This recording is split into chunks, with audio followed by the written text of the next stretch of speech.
भानू, ए भानू, उठ रे बाळा.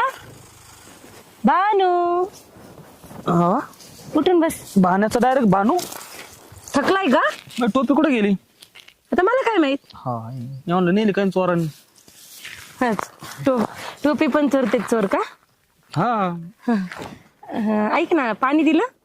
पाणी नाही दिलं आता रे, झोप आलती मग घेतलं झोपून. बरं झालं तू उन्हाचा आराम केला. हा. मग ऊन उतरलं पाणी द्या.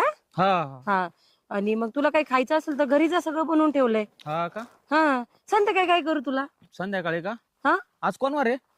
आज सोमवार आहे. मग आज नको, नाही तर मटनच खाल्लं असतं. हा, उद्या. उद्या मग आजच्याला दुसरं काहीतरी बनव हा, चांगलं. आज पनीरची भाजी बनवते. बर बर तसं हा, कर. चालेल ना? हा आणि अजून ते थकतो रे तू काम करून. हा, म्हटलं लय जाऊ जमलं. दे, तुझ्या खाण्यापिण्याचं लक्ष मलाच द्यावं लागेल ना. तुला काय आवडतं? हातपाय दाबीता का थोडं? असं काय बोलतो?